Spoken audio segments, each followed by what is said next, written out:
présent, nous allons appeler le pasteur pour commencer notre culte. On va se dire que le Seigneur vous bénisse richement. Amen. Garde ta bonté. Au lieu de la vie. Garde ta bonté. Au mieux que la vie.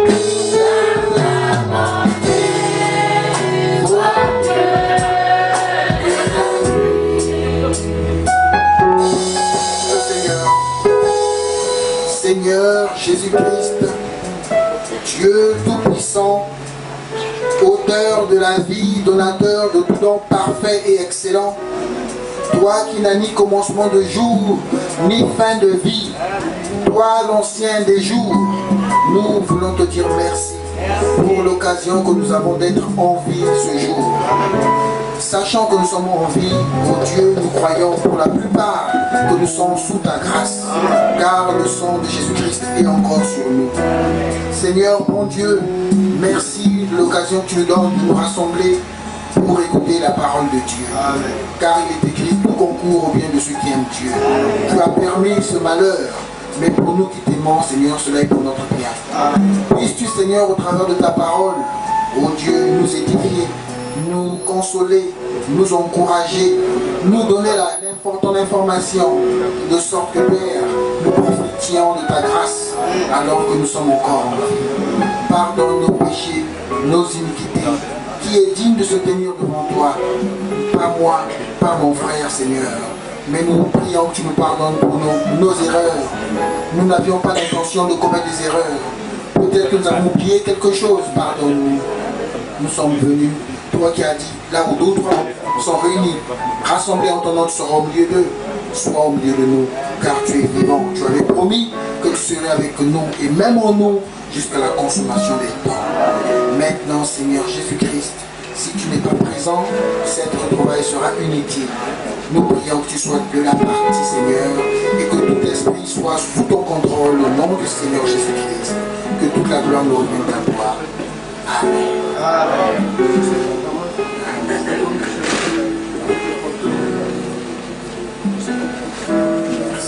Je vous salue dans le nom de notre Seigneur Jésus-Christ. Alors nous allons nous entretenir sur la parole de Dieu. Nous n'allons pas porter un sermon extraordinaire, mais nous sommes venus parce que nous nous souvenons qu'il est écrit pleurer avec ceux qui pleurent. Nous nous souvenons aussi que dans l'Ecclésiaste il est dit vaut mieux être à un endroit de deuil d'être à un endroit de joie. Parce qu'à l'endroit du deuil, c'est là où nous méditons, c'est là où nous réfléchissons. Et nous pouvons savoir que nous aussi un jour, nous quitterons la terre. Amen. Amen. Alors nous allons lire dans la Bible un passage d'or. Il s'agit de Jean chapitre 3. J'ai oublié mes lunettes. Y a-t-il quelqu'un qui peut me mettre ses lunettes? J'essaie de forcer mais je n'arrive pas. Ah, merci beaucoup.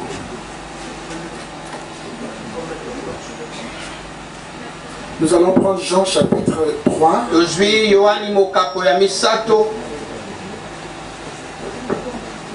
Merci. Merci frère Luc, que Dieu bénisse. Voilà.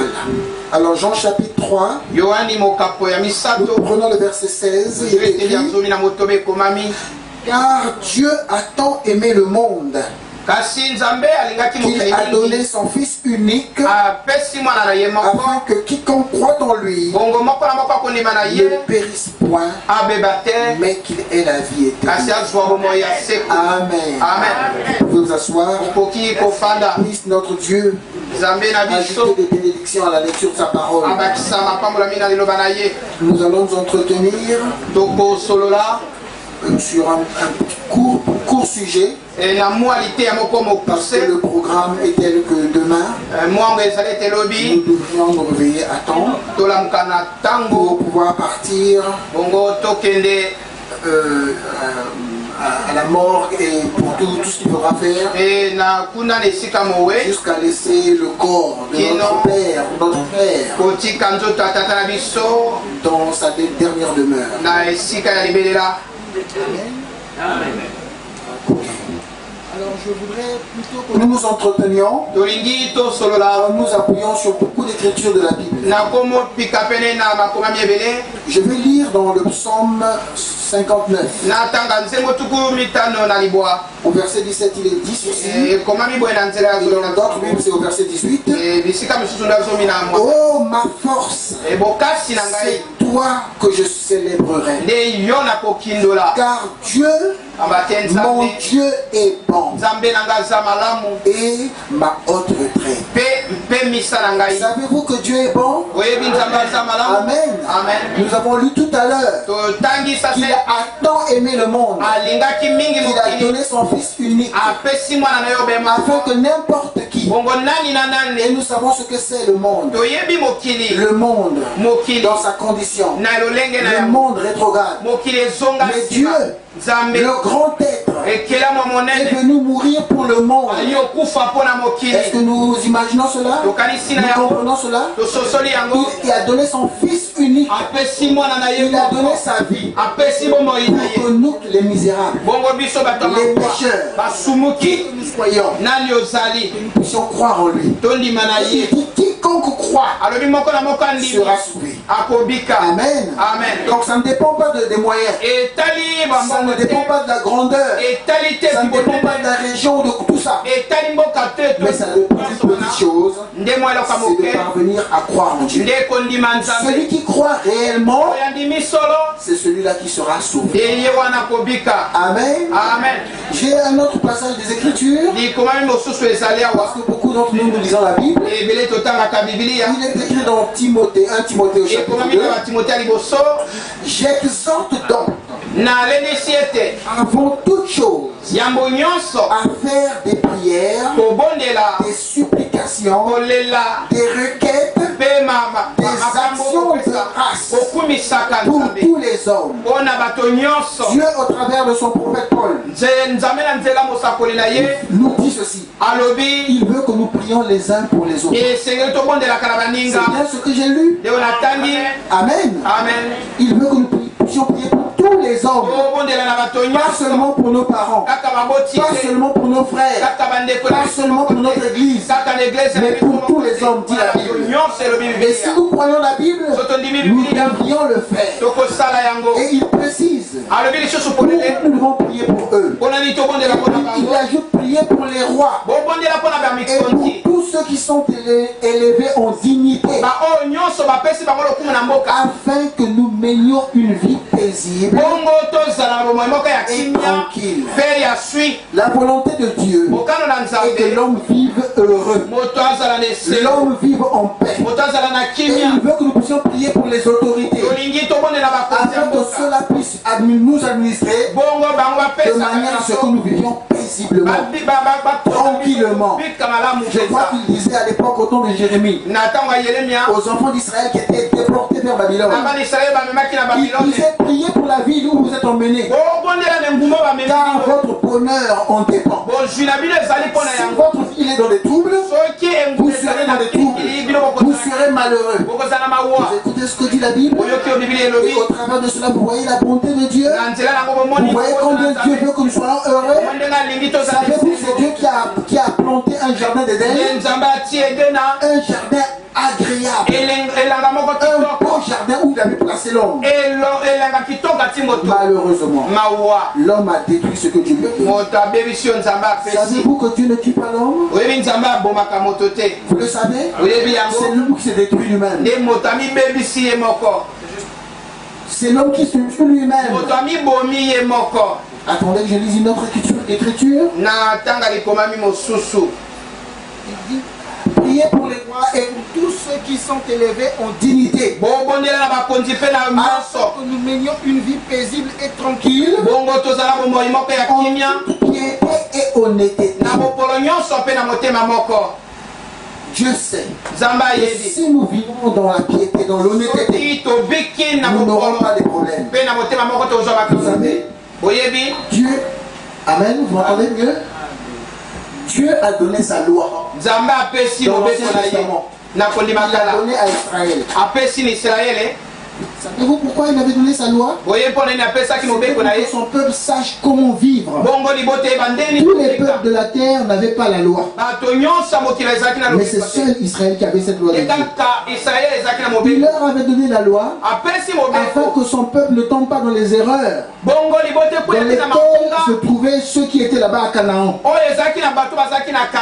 Vous êtes avec moi? Parce que le salaire du péché, c'est la mort.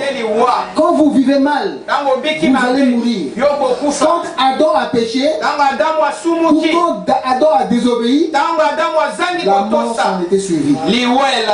Vous suivez? Et Dieu le sait. C'est pourquoi Dieu nous donne sa parole, afin que nous connaissions la vérité. Et si nous connaissons la vérité, nous serons affranchis. Et la Bible dit aussi, mon peuple meurt. Vous écoutez cette phrase? Dieu dit, ment.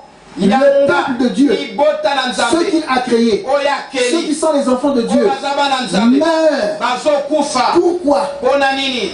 Parce qu'il leur manque la connaissance. Il n'a pas dit le peuple du diable. Ce sont ses propres enfants. Amen. Qui meurent. La Bible dit, les fils de Dieu, et les filles des hommes étaient belles.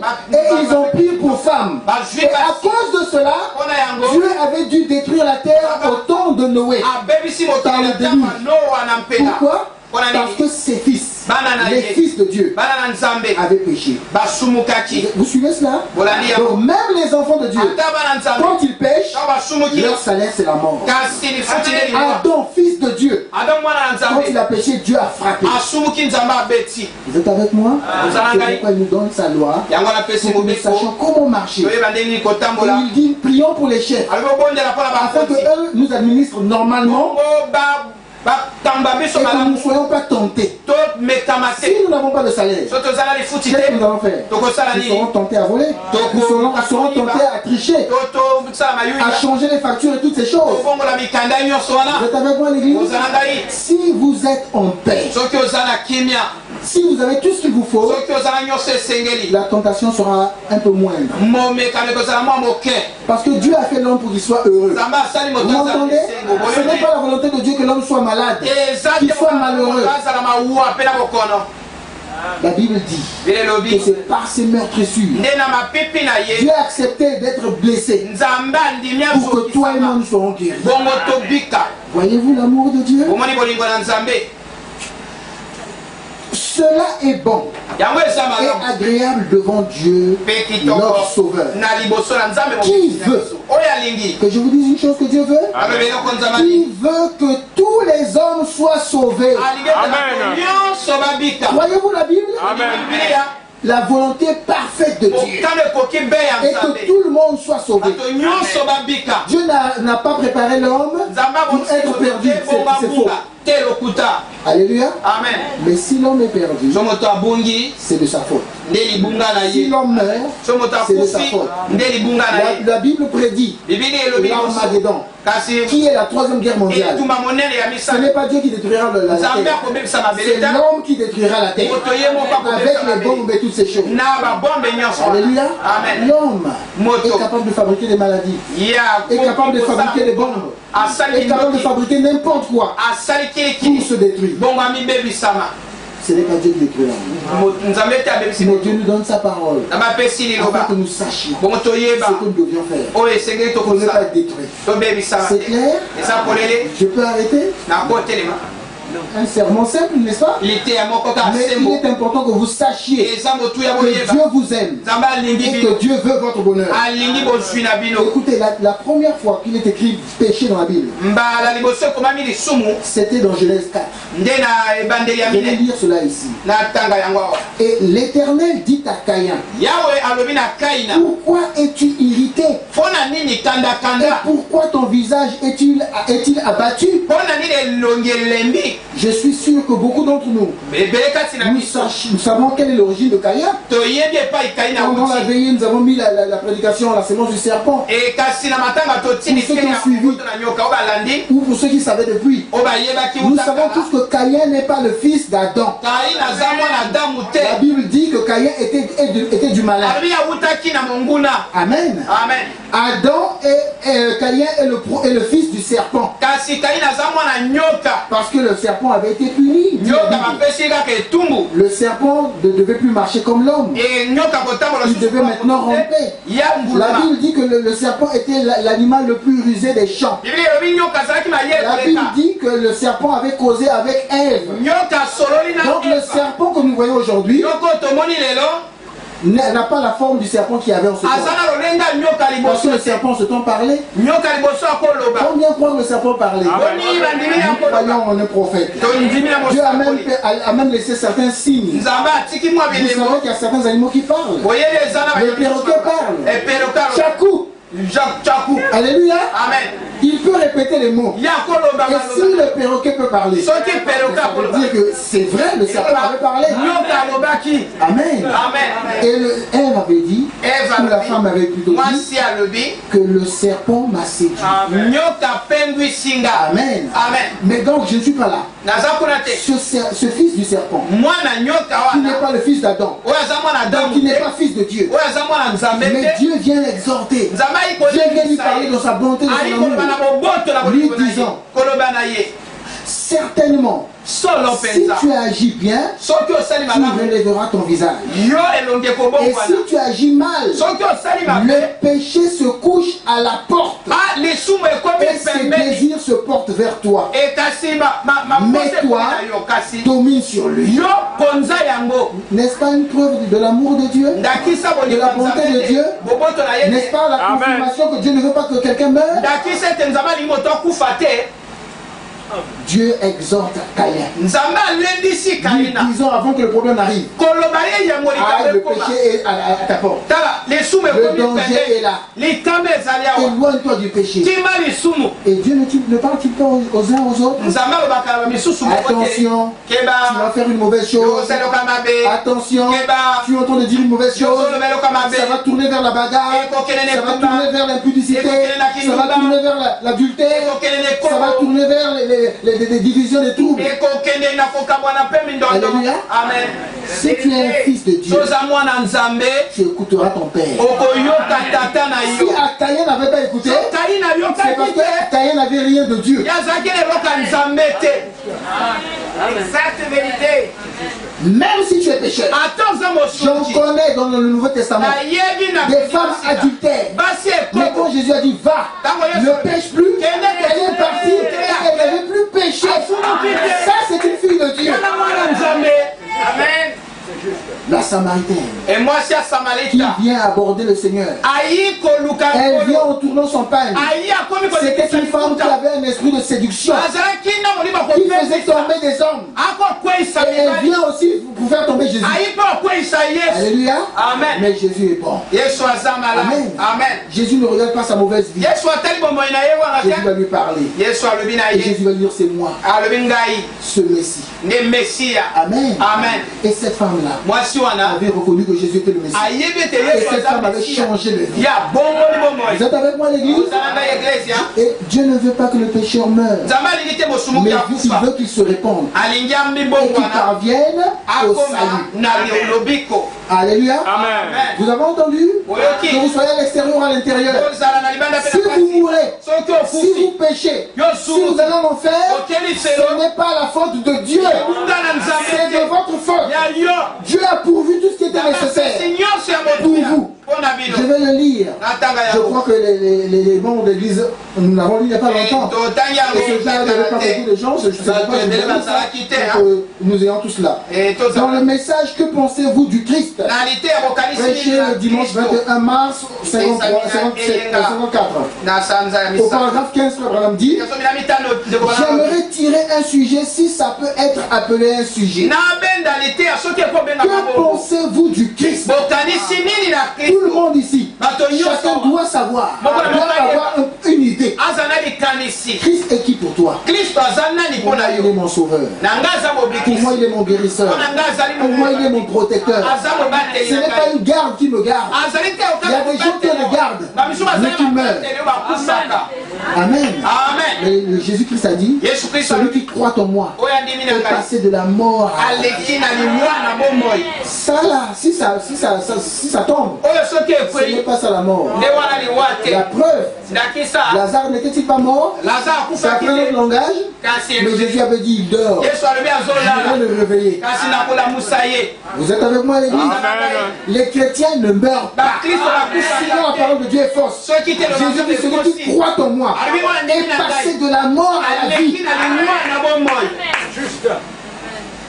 Et si notre Père, si notre frère avait cru en Dieu, il est passé de la mort à la vie.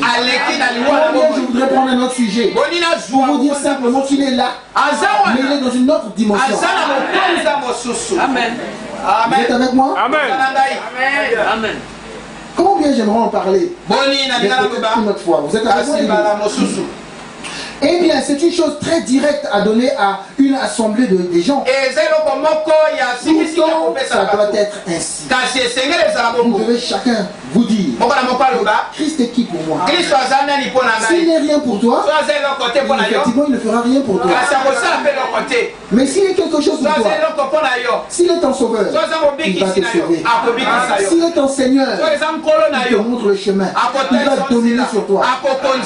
Si c'est l'argent ton Seigneur, si c'est le monde ton Seigneur, non, ayant Christ pour notre Seigneur. Lui, il est le bon berger.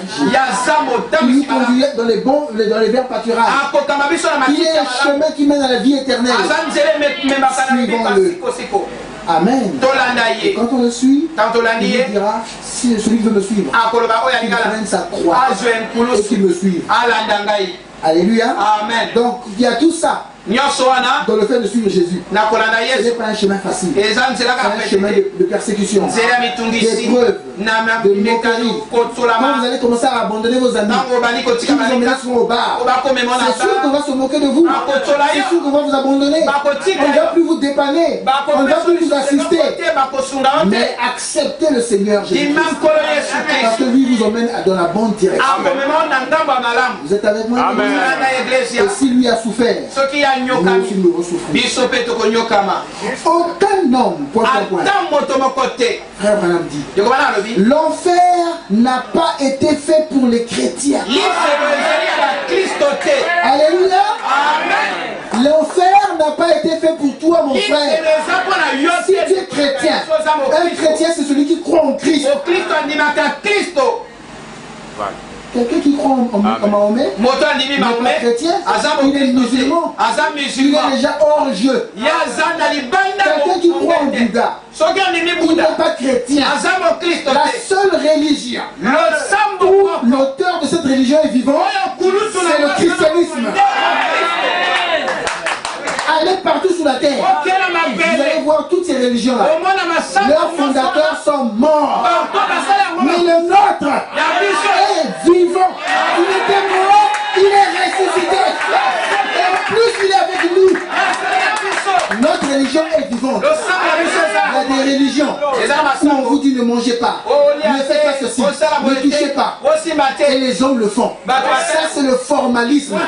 Mais notre religion, si Dieu habite en vous, même si vous voulez fumer, Dieu va dire: tu ne fumes pas.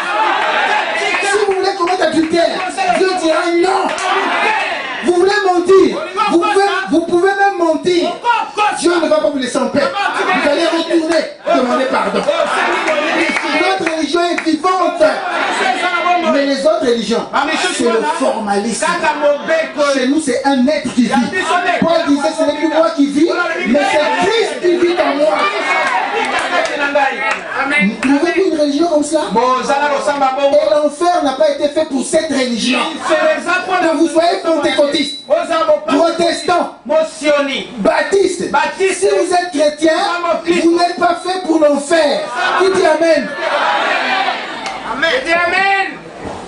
Mais si vous êtes dans une autre religion et que vous devenez chrétien, vous êtes effacé aussi de la liste de ceux qui doivent aller en enfer. Le fait seulement de devenir chrétien, si la bouche de Dieu en ce temps, l'histoire, vous ne devez pas aller en enfer. Amen. Amen. L'enfer a été fait pour les incroyants. Et Dieu a fait tout son possible pour amener les gens à éviter l'enfer. Oh, notre Dieu est bon.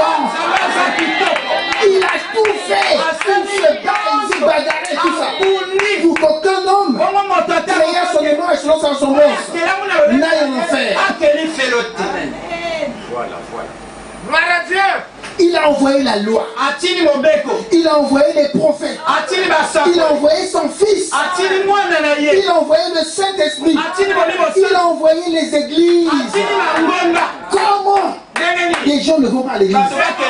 Comment c'est possible? N'est-ce pas de l'orgueil? La Bible dit, n'abandonnez pas vos saintes assemblées. Amen. Amen. David disait, je suis dans la joie. Quand on me dit, allons dans la maison du Seigneur. Mais je ne comprends pas qu'aujourd'hui, il y a des gens, quand leur église est ouverte, eux ne vont pas à l'église. C'est faux. Ce n'est pas un esprit chrétien. Vous êtes hors la loi. Amen. Amen. Allez dans vos églises. N'abandonnez pas vos assemblées. Amen. Amen. Pour rester regarder la télévision ou ainsi de suite. Alléluia. Amen. Il a envoyé toutes ces choses, les cantiques, tout pour essayer de vous empêcher d'aller en enfer.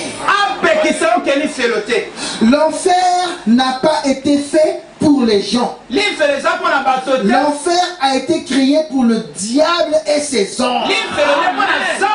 N'est-ce pas ce que dit la Bible? Attendez que je lis ça dans la Bible pour qu'on soit rassuré. D'accord? Je crois qu'il est écrit. Quelqu'un connaît cette écriture? Au lieu que je la cherche.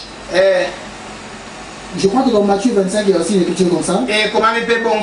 Ensuite, par exemple, au verset 41. Ensuite, il dira à ceux qui seront à sa gauche, retirez-vous de moi, maudit. Allez dans le feu éternel qui a été préparé pour le diable et pour ses anges. C'est clair. Et qui parle ici, ce n'est pas un prophète. C'est le prophète des prophètes. C'est le Dieu tout-puissant dans la chair. Il nous confirme que l'enfer n'est pas pour toi, n'est pas pour moi. Mais malheureusement, il y aura des gens qui vont se retrouver en enfer. Ça sera la faute à qui?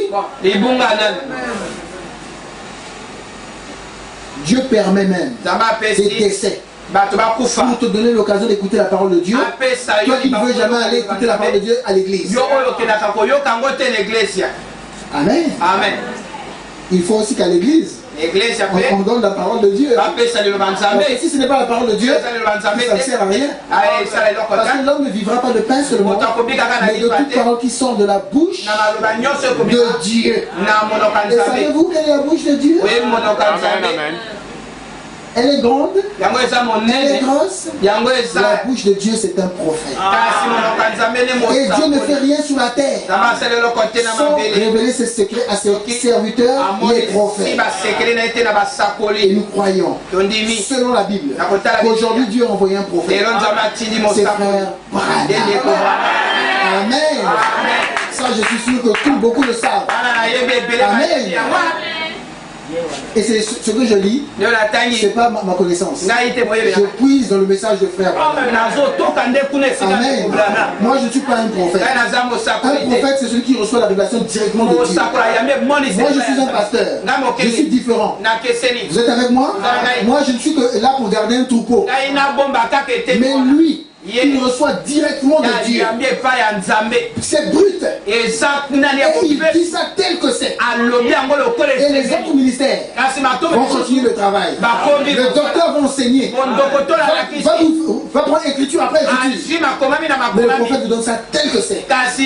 Une vierge enfantera. Un point, un trait caché. Pas d'interprétation. Pas d'explication. Ça c'est un prophète. Et le docteur viendra. Et le pasteur viendra. Et l'apôtre viendra, ainsi de suite. Et chacun la même écriture. Si c'est un évangéliste, il amènera ça dans le sens de l'évangélisation. Et ainsi de suite. C'est clair l'église? Je peux m'arrêter? Si vous allez en enfer, dites-le aujourd'hui, en signe devant Dieu. Si quelqu'un va en enfer, la faute à qui? Bon, ceux qui ne parlent pas, eux-mêmes ils savent où ils iront. Qui se semble en fait se mouche. Bon, je vais quand même encore aider. Si vous allez en faire, la faute à qui? Mais Dieu a tout fait. Avant que vous et moi, les Congolais, aujourd'hui, avant les 1900, les 2000, Dieu avait déjà payé le prix. En l'an 300, en 33. Avant que tu ne naisses, il avait déjà payé. Il a donné son sang pour tes péchés. Donc tu es né sous le sang de Christ. Déjà couvert. Il veut seulement que tu acceptes, que tu reconnaisses. Vous êtes avec moi l'église? Attendez que je termine cette lecture. Vous ne pouvez pas aller facilement en enfer. Amen. Amen. Dieu a empêché. Dieu ne veut pas que l'homme aille en enfer. Donc si quelqu'un va en enfer, ça veut dire qu'il est fort.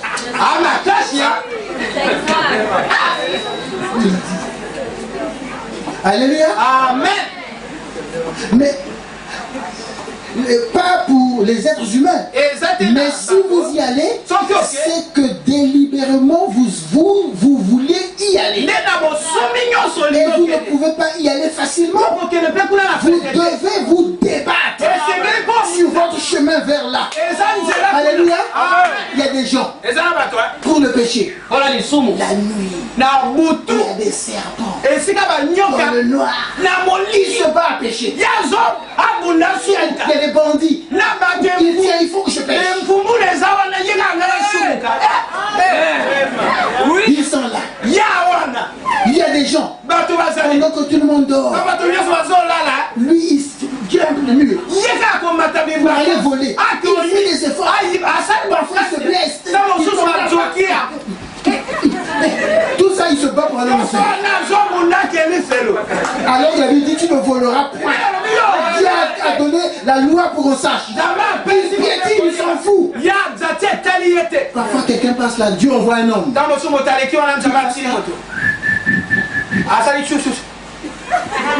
Il se cache. Mais l'homme là, il passait pour que tu dises à un homme, on va me voir, je quitte. Non, il se cache et il repart. Alléluia. Amen. Les impudiques, même vous savez. On prend la comète d'impudicité. Dieu du ciel intervient. Il envoie quelqu'un. Ok.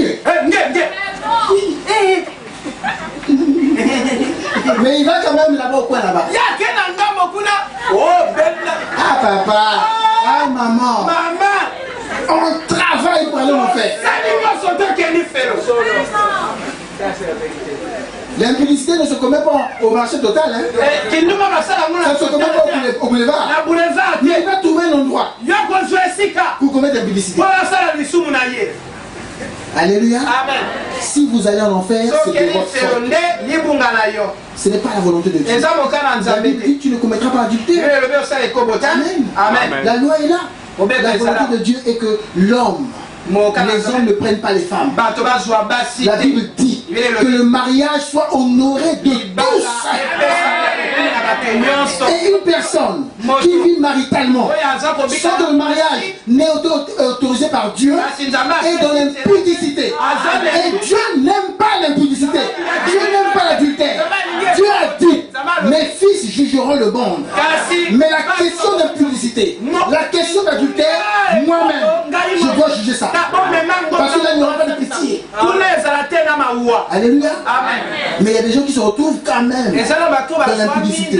Et il y en a qui ont grandi dans le message, qui ont été consacrés bébés dans une église. Tout ça, c'est Dieu qui a préparé. Il a préparé que ton père et ta mère croient.